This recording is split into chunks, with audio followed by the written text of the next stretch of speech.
अस्सलाम वालेकुम my YouTube family, कैसे हैं आप सब। उम्मीद करती हूँ आप सब लोग ठीक ठाक होंगे, फिट फाट होंगे, खैर खैरियत से होंगे। मैं आज आपको अपने खेत के उस हिस्से में लेके जा रही हूँ जहाँ पर हम लोगों ने काश्त की हुई हैं सब्ज़ धनिया, उसके अलावा लहसुन काश्त किया हुआ है हमने, उसके अलावा पालक, मेथी और बहुत सारी चीज़ें काश्त की हैं जो कि मैं अभी आपको दिखाऊंगी। मेरे साथ रहिएगा। ये चीज़ें तब काश्त हुई जब मैं यहाँ पर नहीं थी, मैं सऊदी अरब में थी। अगर मैं यहाँ पर होती तो मैं आप लोगों को ज़रूर दिखाती ये चीज़ें कैसे काश्त की जाती हैं, इनके बीज कैसे बोए जाते हैं। तो ये है हमारा खेत। अभी इसमें बहुत थोड़े थोड़े पौधे जो हैं आए हैं, जैसे वक्त गुजरता जाएगा इसमें और ज़्यादा पौधे जो हैं वो आते जाएंगे। ये सबसे पहले है हमारा अमरूद का पौधा। इसकी हालत बड़ी ख़राब है, अब इसको ठीक करना है, इसकी हालत को ठीक करना है, इसको खाद जो भी चीज़ ज़रूरत है वो दी जाएंगी।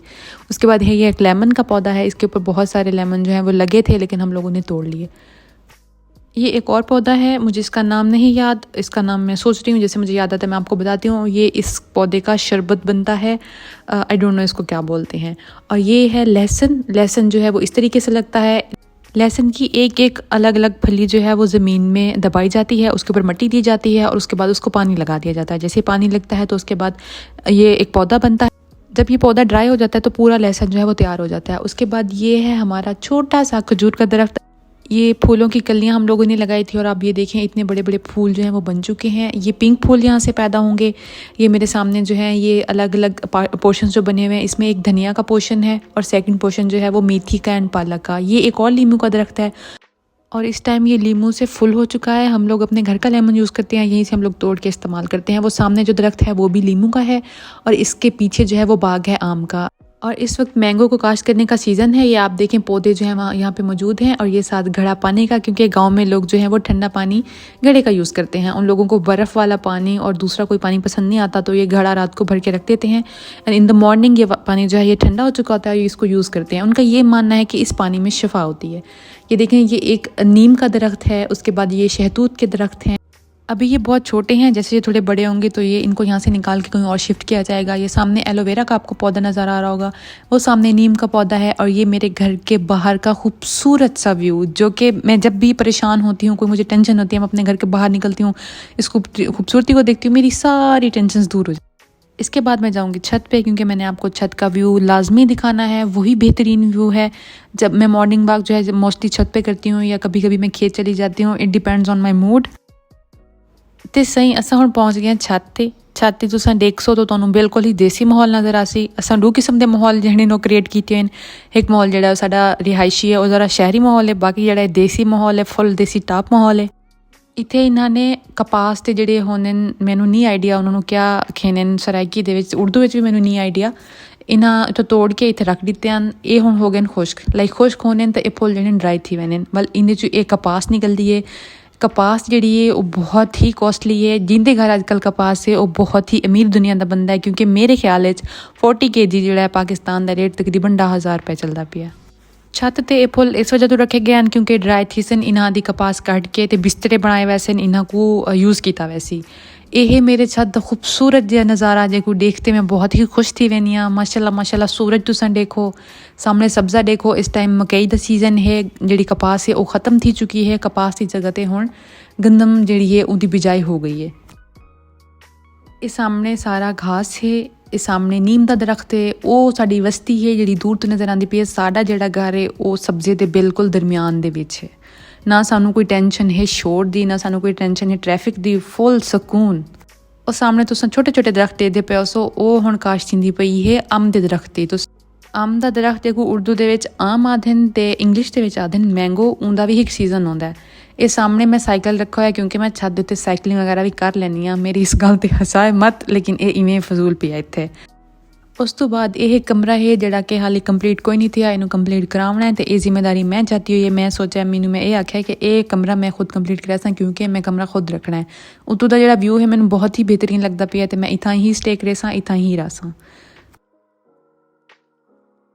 गाँव वगैरह दे विच केबल वगैरह का कोई कनैक्शन कोई नहीं है, तो दूर वाले इलाके च साढ़े इलाके कोई नहीं। इस वजह तो आपदे छत दे उत्ते ये डिश रखी हुई है।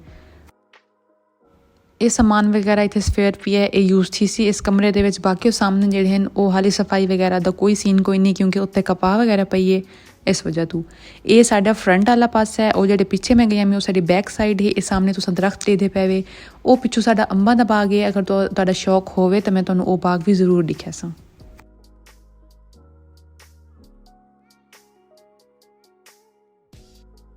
छत का एरिया बहुत ही खुला है। अस आराम नाल इत्थे सर्दियों में इंजॉय करें। उत्थे पाने कह लें चाह पी गई दी धुप लवन वास्ते उत्ते आ गया। और मैं आ गई बिल्कुल उस जगह के उत्ते जी मैं तो पहले दिखाई है जिथे मैं वन के तो दिखाया लहसन वगैरह बीजा पी आई, प्याज धनिया अदरक वगैरह बीजी पी आई। मैं उस ही जगह ते गई। मैं इत्थे बहुत वड्डी बेर है।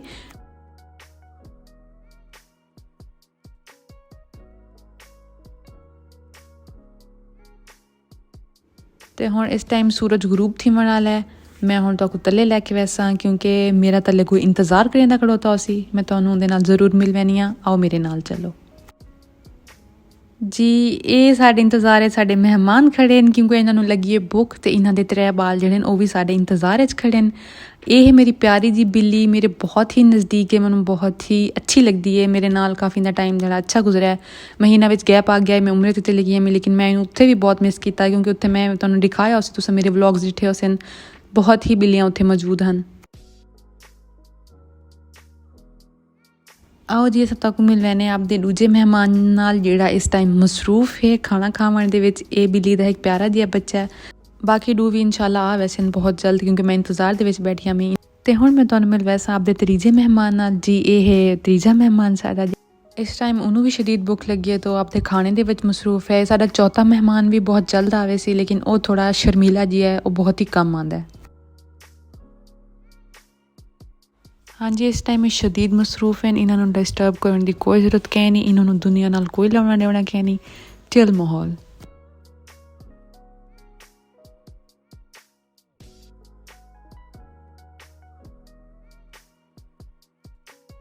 एक खूबसूरत मनाजिर जहन मेरे गाँव दे मेरी बहुत ही खूबसूरत कैट ते उनके बच्चों के। इन्हें हुण तीजा बाल भी आवे सी, वो भी आते खाने के मसरूफ थी सी। अल्लाह अल्लाह इतना जुल्म। एक छोटे जे बाउल को इन्होंने कवर किया होया है तो उन्होंने उल्टा सीधा करके आपके खाने के विच मसरूफ हैं। मैं तो पहले भी दसाया जो तीजा है वो बहुत ही शाय है, बहुत कम नज़र आता है। तो यह है मेरा अज का व्लॉग। मैं यकीन करें तो मेरा व्लॉग पसंद आया उससे इसी तरह मेरी वीडियोज़ को देखते रहे। आपका ढेर सारा ख्याल रखा है, मैंने दुआवां याद रखा है, मैं तो आपकी दुआवां याद रखे सा। अल्लाह हाफिज़।